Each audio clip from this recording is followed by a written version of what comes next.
everyone. Welcome. Thank you so much for tuning in to today's episode of Education in the Diaspora.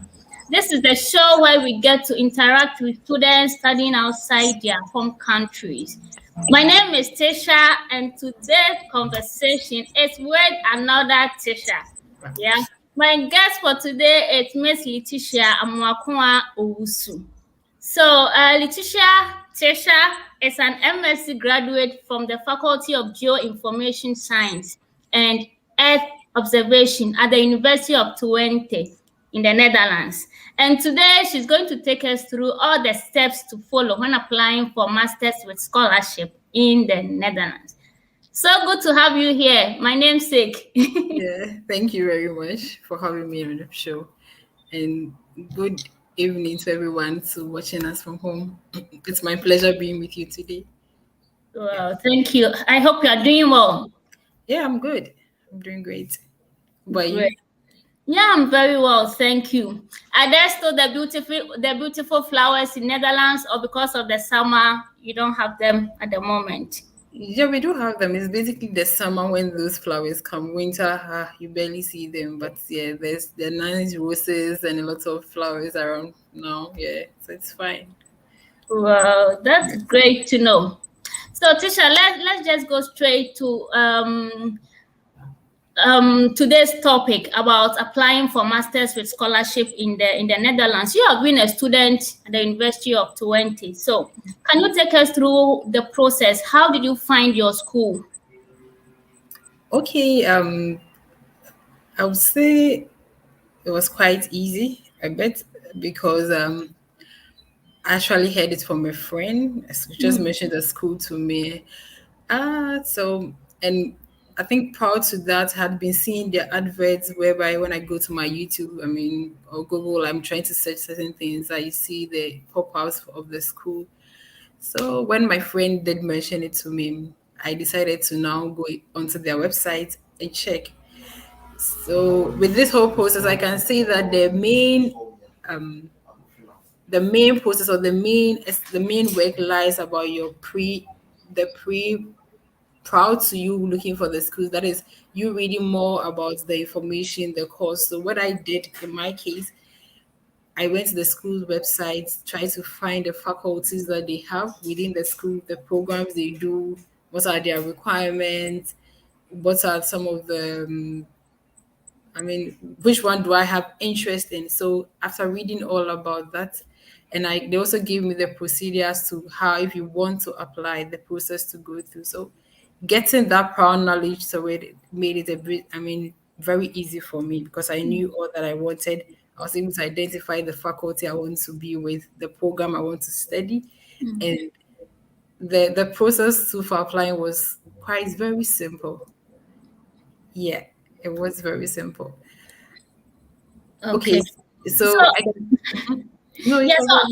are there any like special websites that students can visit if they want to apply for schools in the Netherlands, or they have to, search school by school? For example, maybe you go to Wageningen University, and then you search if they have offer. You go to University of Twente, you search, or there's a special website where they can find all the schools. No, there's not really any special sites. It's just a general. You can use the Google search to find. So you can type maybe schools in the Netherlands. Quite a number will come. So you just look at the school and try to find which program you're interested in. So if you have a particular program in mind, you can search. Maybe for instance, I wanted to do urban planning and management. That is what I did. So in the search, maybe I can just find out maybe graduate schools with studies in urban planning. Yeah, so within the Netherlands, so definitely these schools will pop up, and then you go to their websites, you read about them, what actually are they doing, what does it entail. So you find out, because if you come to the Netherlands, most schools are known for specific specializations, because Wageningen like this are known for agric much of the agric there. But if you come to my side, it was is mainly known for the data science studies. Yeah, with other yeah special like that is why we have the so the faculty I was in, it was basically for data science, so drawing information and earth observation. So yeah, so just read about it and you get to know much about it. It makes it very simple, yeah, to find the schools. Yeah. Wow. Thank you. You have gone through the process before. So, they say experience is the best teacher. So, are there some do's and don'ts during the application process? Okay, yeah. I'll not say there are do's and don'ts, but if you, as I said, if you read proud to you applying, it makes it very simple for you. It helps you to know the do's and the don'ts. So in the case of applying to my school, the process were just in 4 stages. So the first stages is more of like eligibility check, which is a link that is being designed by the school. Immediately you go there and they ask you how to apply. The processes are there. You just click on the link, the check eligibility check. It helps you to know. They ask you a series of questions. What kind of what level of education are you applying to? What program do you want to do? Have you completed your if you want to do your master's, have you completed your bachelor's? So they ask you certain questions just to know if you're eligible for the program that you want to or the level of studies that you want to do. Immediately you submit that, they just create a link which they call a student's link for you. And the student will help you to just create your own account with your own password. That is when that process starts. Yeah, so it's just quite very simple, yeah, to do that. Wow, that's good. Because in that case, you wouldn't have to waste your time. You know, No, yeah, no. just the first stage, whether you're eligible or not. And then, Yes. And if you're also able to read about the course before, it helps you with the eligibility stage because those questions will help you to know which one to choose and what not to choose, which ones to answer and which one not to answer. Because you have a fair idea about the program, what it entails, so you know what exactly you want, and that helps a lot, yeah, in doing that. okay, that's great. So once you are eligible, what are the other requirements? But it's all that you need is your certificate. Basically because with mine okay, there was a short, I mean a link, or let's say a space where you're supposed to write a short motivation about why you want to do the program. But basically the things they will need, you just ask for your name, your date of birth, where did you school, then maybe you upload your certificates just to be sure that you completed that school. And then they may ask for if you are going to fund yourself or you're applying for a scholarship. So it's quite simple to do that. Yeah. Yeah. No CV. Oh yeah, they do take your CV, definitely. So they'll take your CV, they'll take your certificate, and then probably maybe a motivation letter. Yeah, But basically. no recommendation from your previous professors or. Okay, in this case, there was there was a there was a recommendation letter that they asked, but the only interesting part with this is you can get the recommendation yourself and upload it. They don't require that your supervisor, whoever is giving you the recommendation, send it by themselves. In this case, you can take it yourself and upload it via the link that, or yeah, the link that you have created using your own password. So it's like you have more control over it. You have Mm-hmm. the password, so you can just look at it. If you get to a stage whereby you don't have the documents which is needed at that particular moment, you just close it, log out, you go get those documents prepared in the formats that they want, then you just come back and complete it. Yeah. Okay. Yeah, you were right when you said it's quite simple. Yeah, it's quite simple. Yeah. Thank you. So what about the scholarship? Do you have to apply it along with the admission or the application, or you have to get the admission first and then you apply for the scholarship? Okay, you have to get the admission first. Yeah. But most of the times that there's also a very tricky part that you have to know because some may need, I mean, you're required to get your admission first, but some of the process also opens very early. So you have to know when the scholarship opens and you can start applying for it as you wait for your admission letter to come. So Mm. immediately your admission letter is in, you just upload it in that session where it's needed, and then you'll be considered. Immediately you're qualified, they'll give you a hands down. If not, they'll also inform you. Yeah. Wow. So is it the university that gives the scholarships, or you have maybe like external bodies that We give? have, I think, yeah, both. We have both the external bodies, and then we have the schools giving a lot of scholarships as well. So in my case, there was an external body that was OKP, no fake. I think that is very popular in Netherlands here. Yeah, which I did apply to raise whilst I was. I mean, whilst I applied for the school also. Should I say? Unfortunately, I didn't get that one, but fortunately for me, I got a scholarship from the school.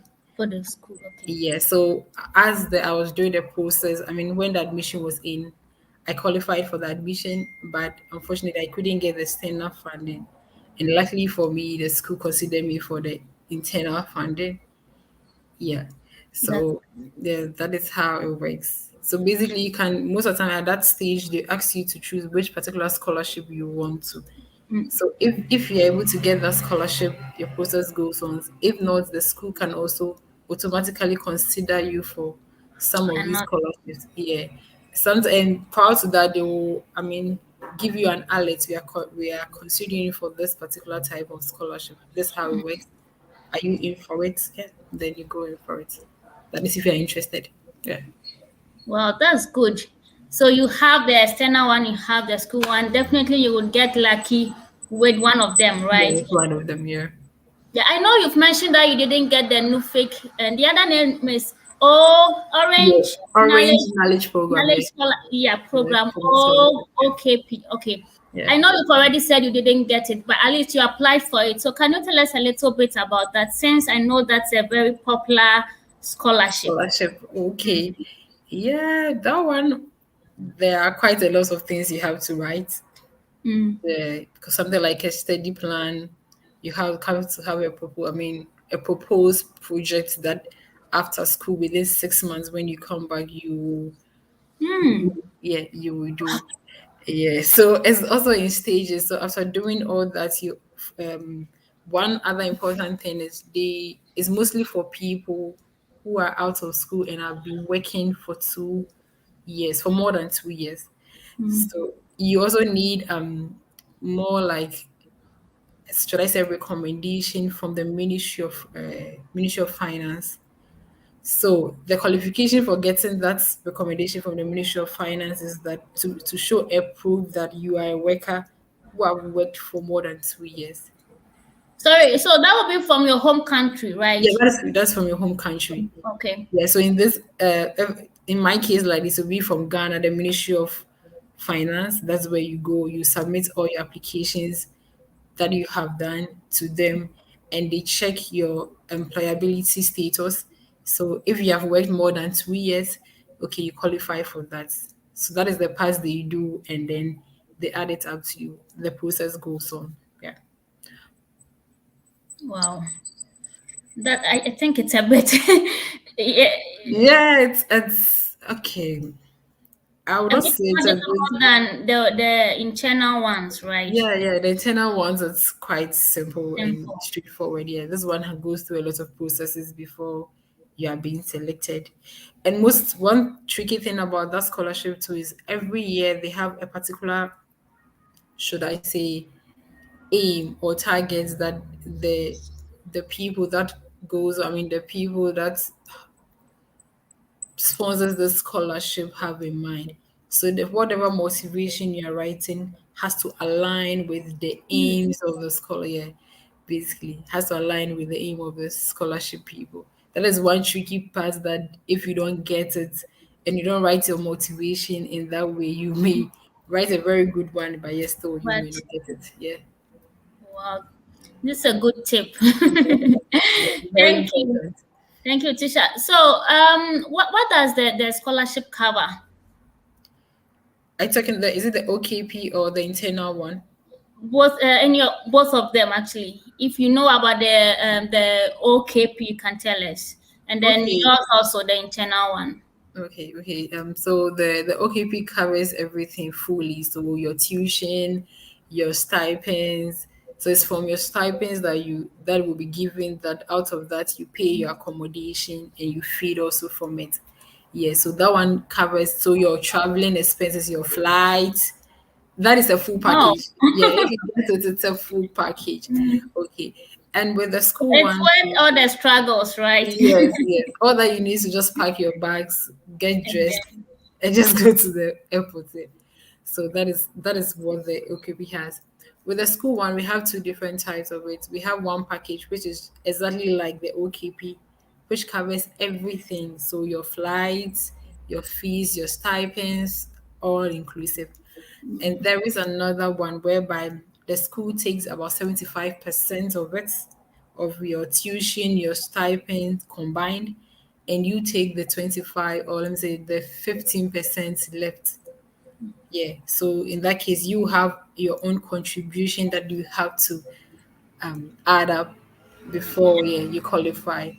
And most of the times in that case, they will expect that at least you pay half of that amount that you are required to. mm, And one thing is in that case too, you also have to book your own flight.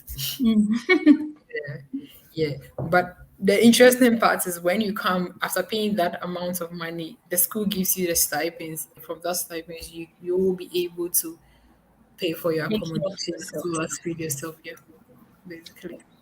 Wow. Thank you for all these insights, Tisha.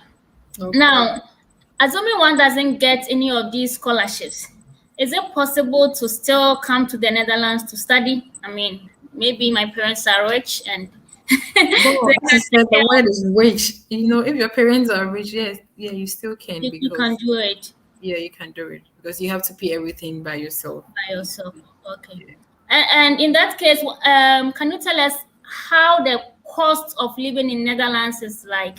Is it too expensive a country or not? Well, if you're coming on your own, I'll say it's expensive because if you estimate, you are talking somewhere close to like 58,000 euros. Yes. For a year or for 2 years? Or that would be okay. That is a tricky part, because mine was a scholarship. Though they'll show you how much they paid and everything, but that is the amount that was given out. So thinking, so if I'm using the same rate or the same baseline for someone paying for themselves, I think that would just be for your fees and basically maybe the stipends that they give. Because for Netherlands to be able to come, they don't assume that you have the money. They calculate for you, and with that round figure, they ask you to provide that money, and they take it and keep it for you. So they will take it and then they will be monthly giving it back to you. Mm, There's no way you get stranded. Yeah, that's it's not that okay, you just have to show a proof that yeah, you can fund yourself and then you come here and get stranded. No. The government will take the money. You have to open an account here. You deposit that amount of money inside it after paying all your fees. Yes. So when you come, that money is already there. So mm. it's basically you have already paid and they're just giving it to you monthly. Back Yeah, to you. yeah, back to you monthly. So I think that will be aside maybe your insurance and other healthcare issues and other things. Yeah. Mm. So that is quite An expensive. amount. Wow.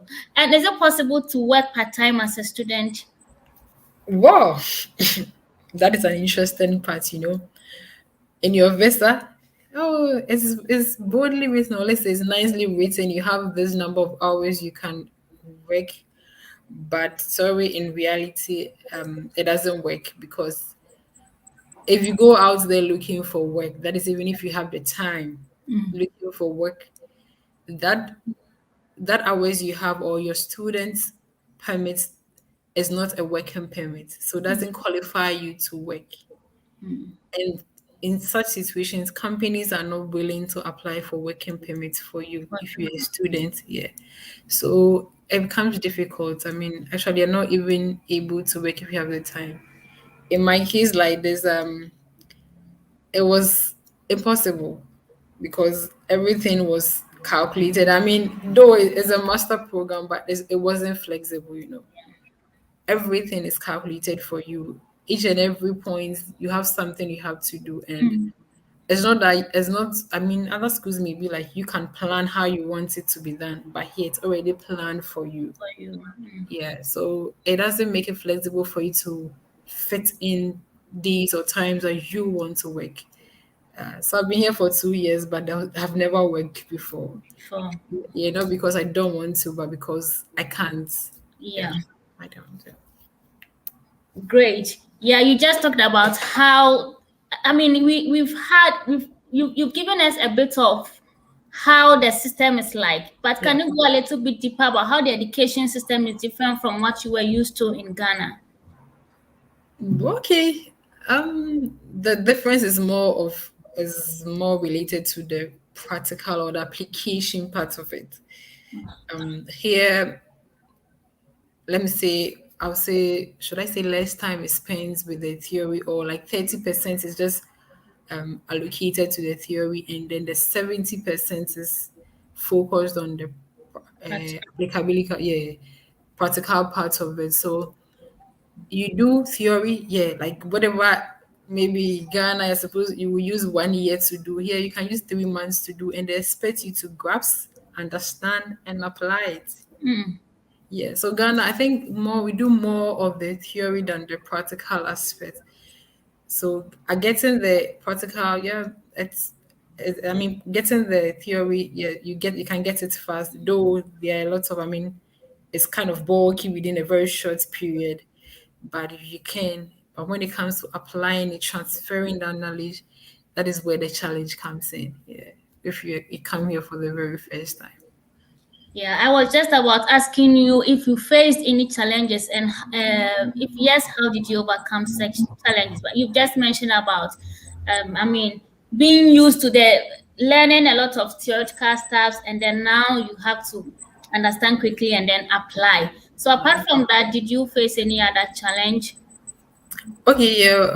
Well, my school is basically focused, as I said earlier, like a data science school. So more of the GIS, the remote sensing issues, and with my background, I had theories on it. I had never experienced the practical aspect of it, and this is the case whereby you are studying something more of city planning by incorporating how to use new technologies and things inside. So it was a bit of a challenge. I mean, it's challenging. That is the word. It's very challenging because it's within a very short period. You're supposed to know the theory and the concept of city planning and development by using these kind of technologies, how these observing, I mean, predicting things, how to, I mean, you're modeling things within, I mean, doing abstract things, but combining with your concept. So it was challenging, very challenging from the beginning. I mean, coming to an environment whereby you don't know anyone, and then you just get in within 3 weeks, you're writing an exam. So you can Mm, just imagine, yeah, like you're trying to settle in the environment, and you have to learn so many things. You're trying to, I mean, social life is there, education life is there. It was challenging, but with time, you get a bit used to it. You never get used to it, but a bit used to it. You just have to adjust in order to know and go with the flow. Yeah. wow. Great, great that I mean, despite the challenges you've been able to overcome, and now you are a graduate, right? Yeah. Yeah. Yeah, so let's move a little bit away from the school setting. Did you experience any cultural shock? Okay, I'll say not really. Okay, because and I think that is because of this world we call globalization now. Most information circulates, so at least you knew some things about living outside before coming. But the reality is rosy when you're in Ghana. You want to come outside, but coming here, there is a different reality. That's the whole point. Living outside from family, I mean, being on your own, it's a different. I mean, it's something new. You have to learn. We miss a lot of things. I mean, from home. Ghana has Oh. then you miss a lot of home, and here is more. it's strictly business. Everyone minds their own business. It's not the Ghanaian setting where there's communal ties are available for us. You have your mom, your dad, you can move visiting friends. It's quite different in this case. Okay. And one funny story I had when I got here, my very first time, I think after 2 weeks when I was here, I was actually invited for a dinner. I mean an outing. I thought there was a Ghanaian setting. I actually went without money because you know I thought I've been invited out by someone, but not knowing they call it Dutch. I mean Dutch out. That is different. If someone invites you European, here, actually. yeah. Oh, okay. I think so. If someone invites you for an outing, basically, I mean, you're going to pay for your own expenses, what he or she pays for their own. So luckily, I went with a friend, and she had her card and money with her, so we had to pay together. And that was, I mean, my first experience. So I was like, oh god, but it was all good. So I think that is one of the cultural shock that I kind of experienced here. Here, aside the hospitality setting that we have in Ghana, where you hardly experience it here. So here it's all about you, and I don't know. It's a bit difficult because you don't have people around you, just like you have in home. We Ghana has that kind of support that helps people, but we don't really value or realize it. But when you move out of the country and you stay somewhere, that's when you realize we do have a support, which really helps us a lot in times of most difficulties in our lives. Yeah, so I think that is the changes that in terms of cultural aspect, those are the things I did experience. Yeah. Wow. Well, thank you for sharing with us. But let's go through some comments here. We have Mami Bafu saying hello, ladies, and Felix says interesting, glad to be here. Uh, Mami Bafu says thanks for the insight. So, can you speak a little Dutch, please? uh, Yes. please no. I'm sorry. Yeah.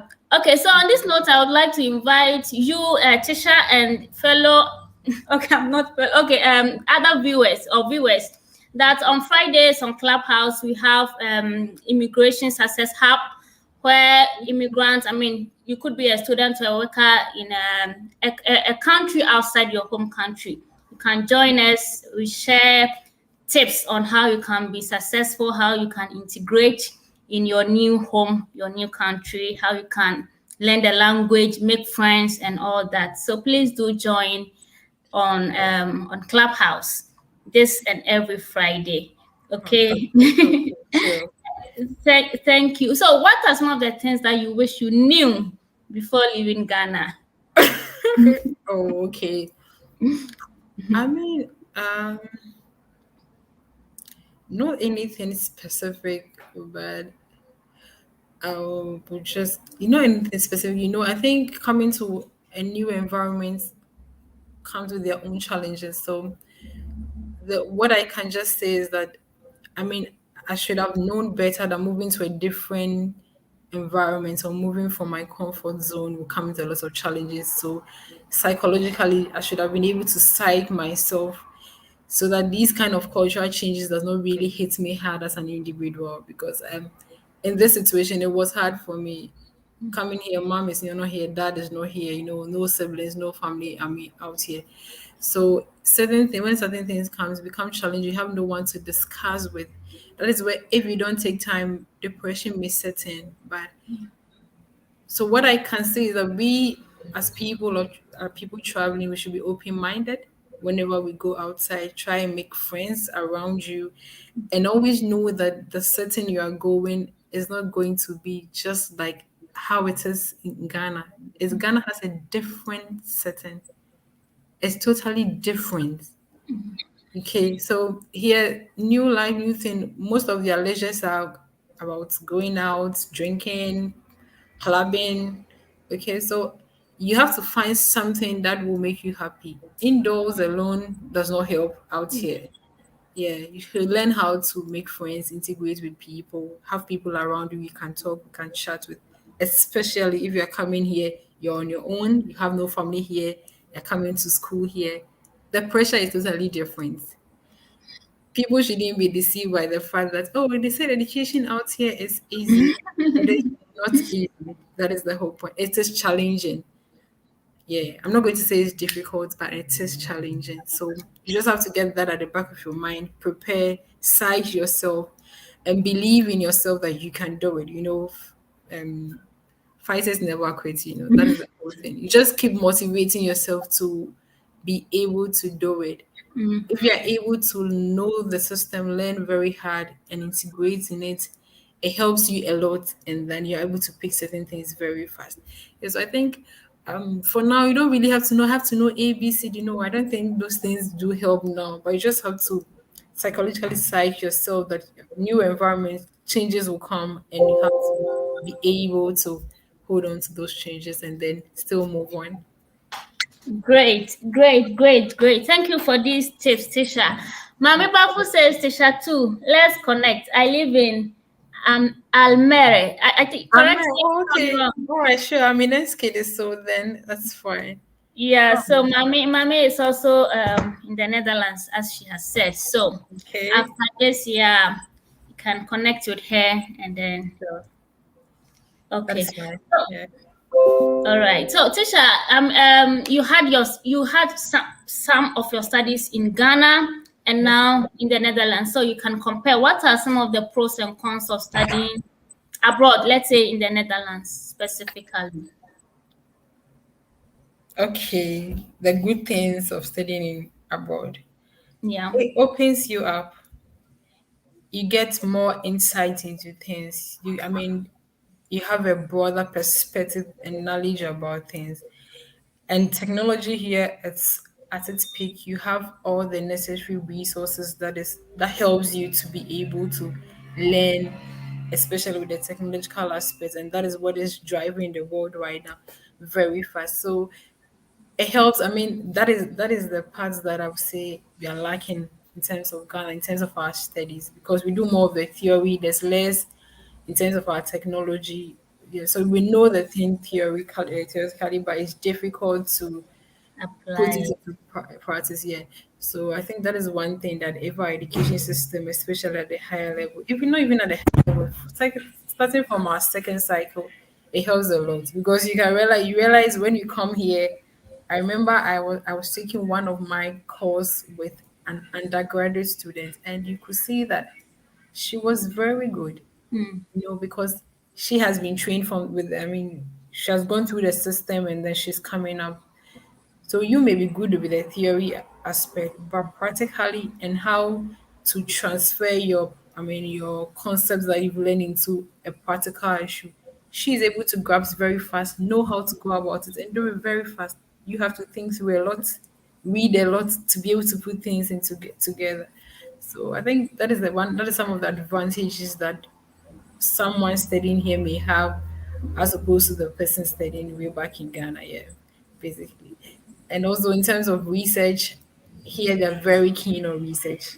Hmm. You don't have a choice, you have to do it. You really have to do the research. I mean, and you can't just sit in your comfort zone and do anything and write anything. Because everything that you do, whatever results, whatever experimentation that you come up with, you have to justify it. Hmm. Yeah, so if you don't know, you don't know. You can't just sit and not say, oh, this is what I think, I'll just do this. Because you can do that, all right. But when you get to the justification, that is where you'll be caught. Hmm. And then they have tricky ways of doing things to, I mean, come from different angles to find out whether you actually did the work yourself and you went on ground to do it, or you just sat in your room and you cooked some things for them. Yeah, so here research is something that they're very Trying to keen. do. Yeah, very keen on. You just have to do it. Yeah, that is it. Well, Yeah. great. Thank you so much, Tisha. You have shared a lot with us today. And I want to ask, how has all these experiences influenced your way of life? In a very positive way, and it has opened me up to a lot of things.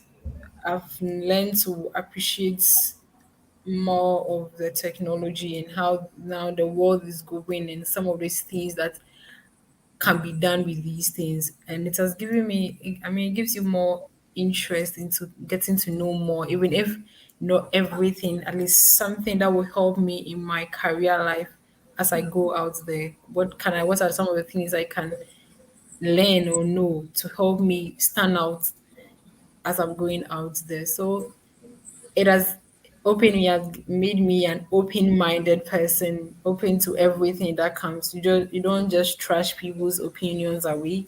Mm. Just take it, and then not just taking it, analyze it, digest it, and see, okay, how best or whatever what you can take out of it, how best you can also apply it to whatever you're doing. It helps a lot.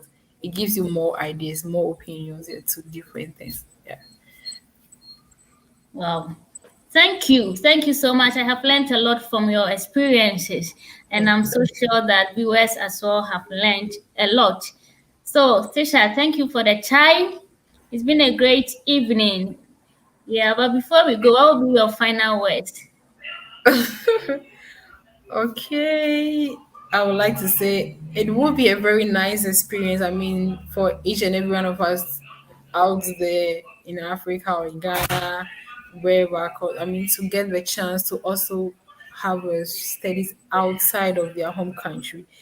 It opens you up to a lot of cultures. You get to know different people. You're able to relate with different people with different backgrounds, and you get to understand how people think, people reasons, despite their cultural differences. And it helps you to appreciate life more. And I think it helps you to value what that is where you're able to value whatever you had at hand and know how things are out there. So I think it's a nice experience. And also, what I'll tell my fellow young people that it is never easy, it's challenging, but it's all about determination. You have to be determined. You can try with these scholarships, one, two, it may not work, but that doesn't mean you have to give up.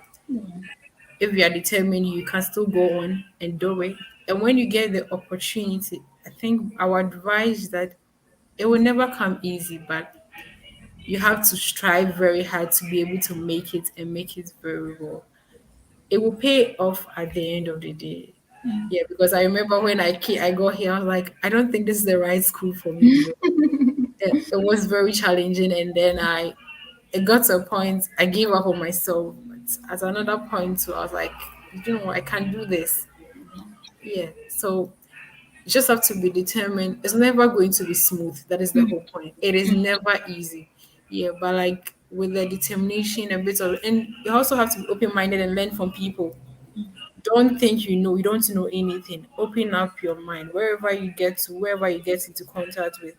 Just listen to whatever they're saying and take something out of it. It helps a lot. If you don't know, you don't feel shy. It can be a younger person, but you can learn from that person.